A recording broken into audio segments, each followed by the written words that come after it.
Hey, what's up, guys? It is Dan from FightWave, and today I am joined by UFC fighter Cheyanne Vlismas. She's somebody I've been wanting to speak to for quite some time now. I think it's somebody that people are actually really misunderstanding, and I think that what she's been doing in her personal life and what she's been doing inside and outside the cage has been something that is truly, remarkable and something to behold. And I think that just being able to sit here and talk with her is something that I would really enjoy to do. And without further ado, first and foremost, Cheyanne, how are you doing today? I'm good. Thank you for asking. Absolutely, and just talking right now, obviously a lot of big changes have happened in your life over the past couple of years. First and foremost, you moved to Georgia, and we've been talking a lot about that off the air. How's Georgia, first and foremost, and how does it kind of stack up to living in the States? That's quite a big change, and obviously for me, we're talking off air. Also, like you mentioned your Greek Armenian background. How has it been just living in a foreign country like that, and just the experience? I personally love Georgia. I would never move somewhere that I didn't like, first of all. Georgia, for me, it feels like home here. Of course, America is like always going to be my homeland, and I am American no matter what. But I've always enjoyed traveling, first of all, because when I was younger, I never thought in like a million years I would be able to do what I'm doing right now. So I guess like the thrill of living somewhere else and being able to go kind of where I want, when I want nowadays. I love seeing culture, and here it's very cultured here. When I came here, I was like, I want to just be like a better me. It's more family orientated. Everyone here is very close, and the food is really good. But yeah, I love Georgia. It's my home now, and I kind of feel like I'm adopted by these Georgians.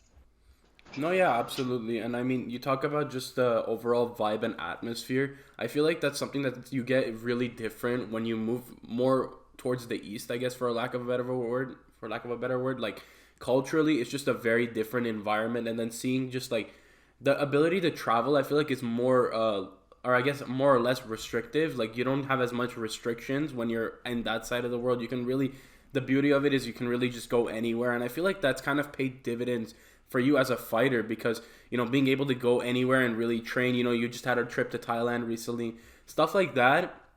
I feel like when you're in a country and on that side of the world, it's much more easy to travel as opposed to in the States. You have to be more meticulous and you have to plan things out a little bit more. Whereas there, it's kind of just, okay, let's get up and go. It's kind of like a next day thing.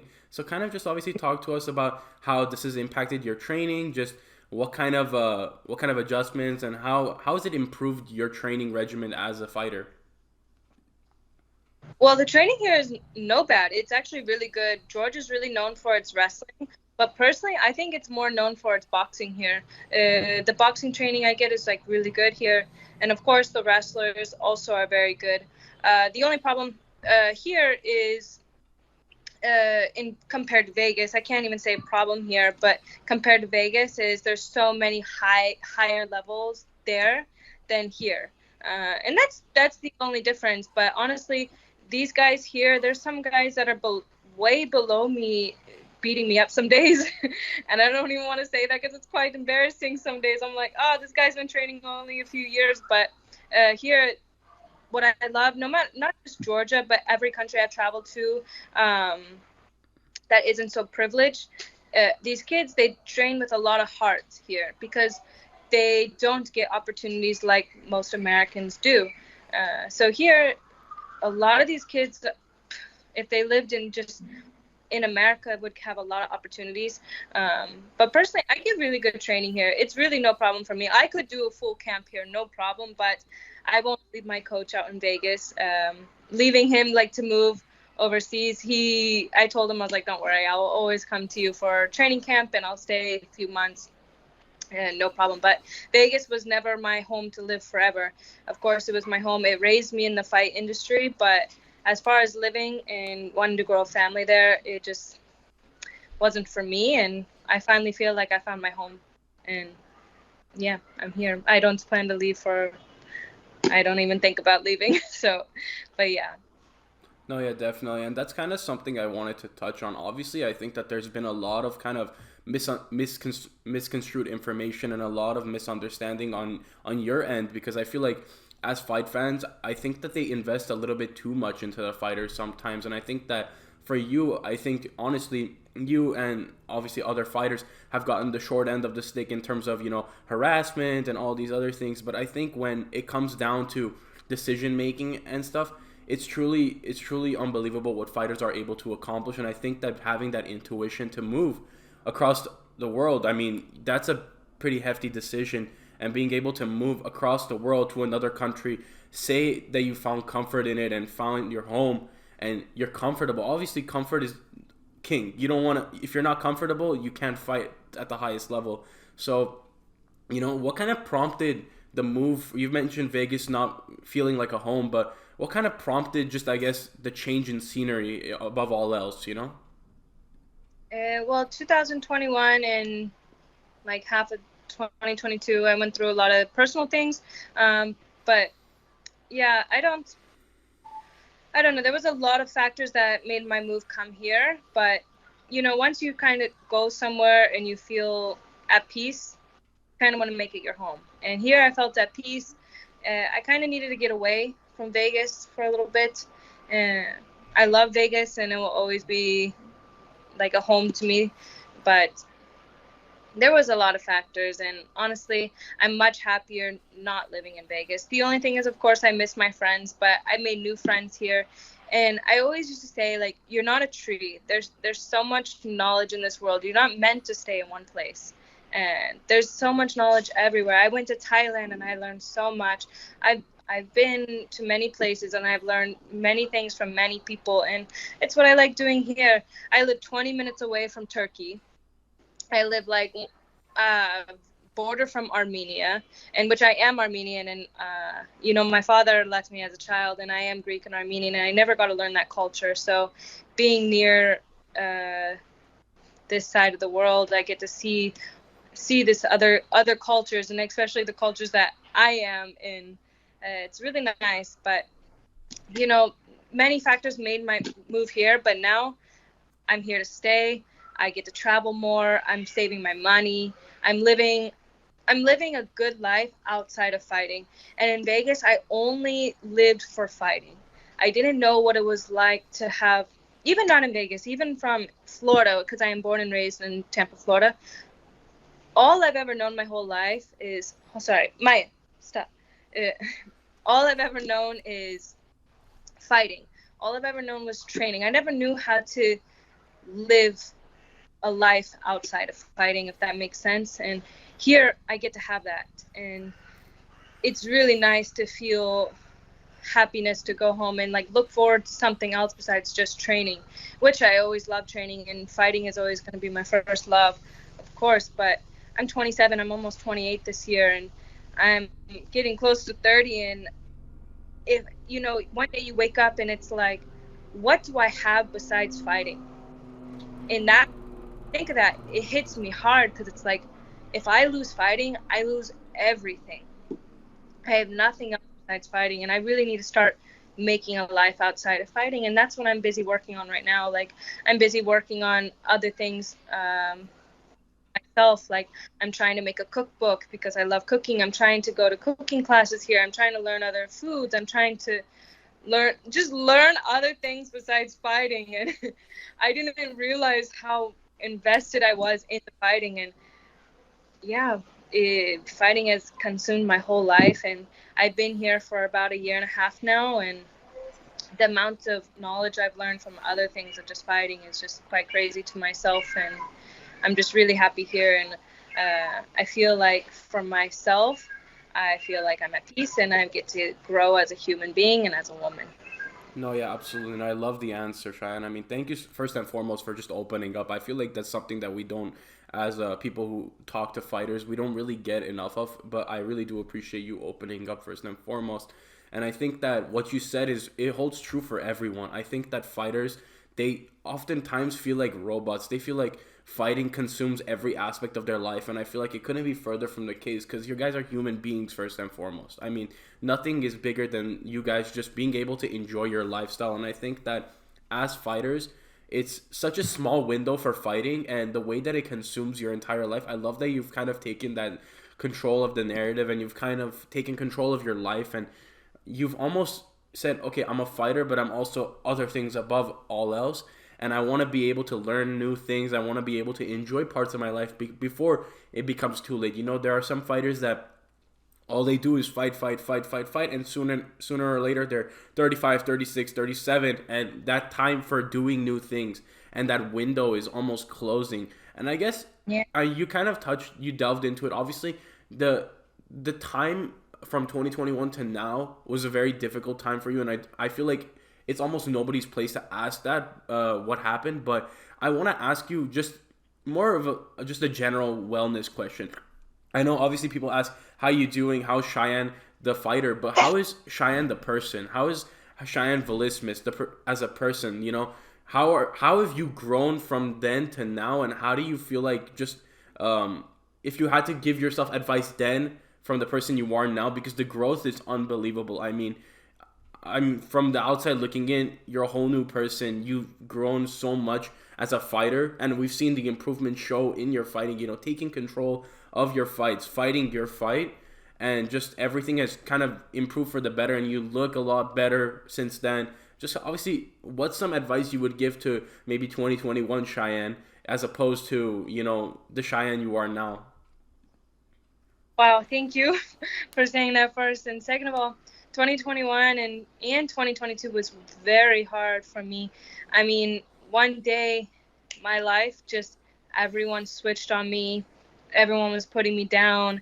Like felt like the whole world was like coming crashing down on me. I lost my sponsorships. I lost everything. I wasn't able to fight. I wasn't earning any income. It was a very, very hard time, and if I had to give myself advice, I would have just said, like, keep doing what you're doing, because I never retaliated against anyone or anything in that time. I just kept praying and telling myself, like, time heals, and time will reveal the truth. And I feel people could see the way I reacted to the things and how I handled it. Some people didn't like. Some people were like, "Oh, she's too quiet." But me, I my life doesn't need to be broadcasted to the whole world, And my life, I'm so happy, and no one cared at that time to ask how I was doing or what's this. Everyone wanted to just point fingers at me and just, oh, say you did this, say you did that, and but that's people. People in this world are very miserable with themselves, and um, they want other people down because they feel bad on the inside. I'm not saying everybody, but majority of those people do. And majority of those people putting me down at the time would never do what I was doing. So it takes a lot of guts to go and do what I do, get in the cage and either embarrass myself or make myself happy.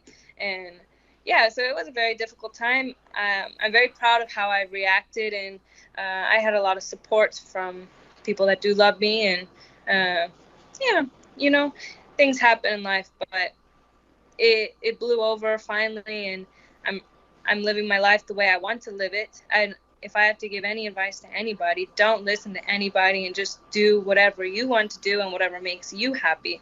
Because if I listened to other people and I stayed where I was, who knows who I would be then. But because I listened to my heart and I followed what I wanted to do, I feel like I'm just like a whole new person. I'm calmer, I'm wiser, and I'm just simply happy. Like, I'm thinking of other ways to make myself even better out of just fighting, because in that time period when I wasn't able to fight, it was like, that was when I had an eye opener, like, wow, I am absolutely a nobody without fighting.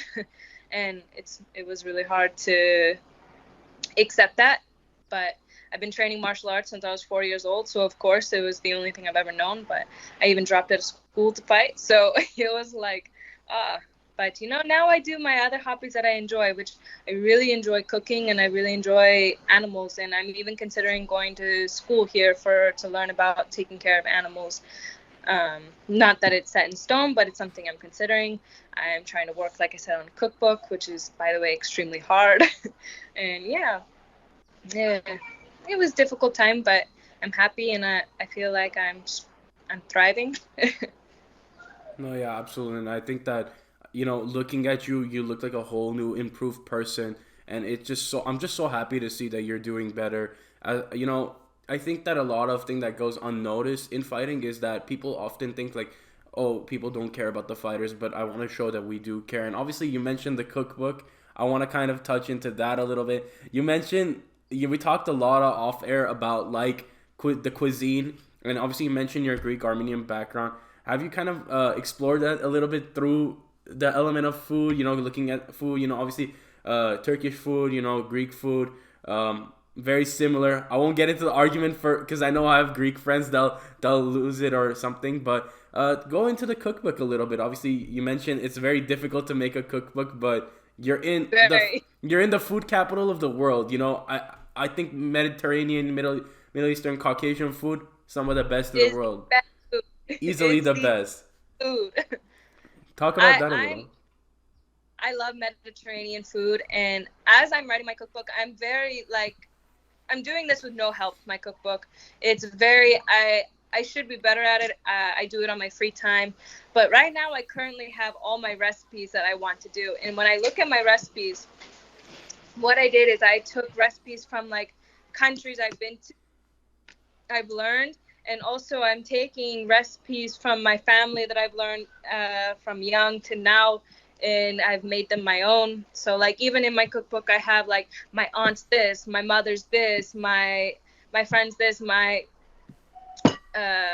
spouse is this. It's like I have these different meals that I've like, wow, these people love this. Oh, I've learned this from this country.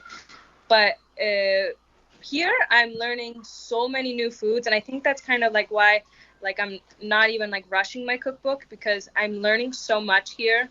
I've learned so many ways to make dolmades. I've learned Georgian food, which by the way is very difficult. It's Georgian food, but it's really good, really fattening. It's like healthy but fattening because it's a lot of oils, nuts, and bread and cheese. I will say a lot of bread and cheese. But yeah, making a cookbook, I thought it was going to be a little bit easier, but to do it on your own when you have no experience, I have no schooling experience, by the way. I even failed English in school, so like writing is very hard for me. I'm like, but it's definitely something within the next, I would say, 2-3 years I should have published. I should. I have my recipes written down, but I'm currently just adding more and more and working on like writing everything out, like because in cooking, I've been cooking since like a young girl.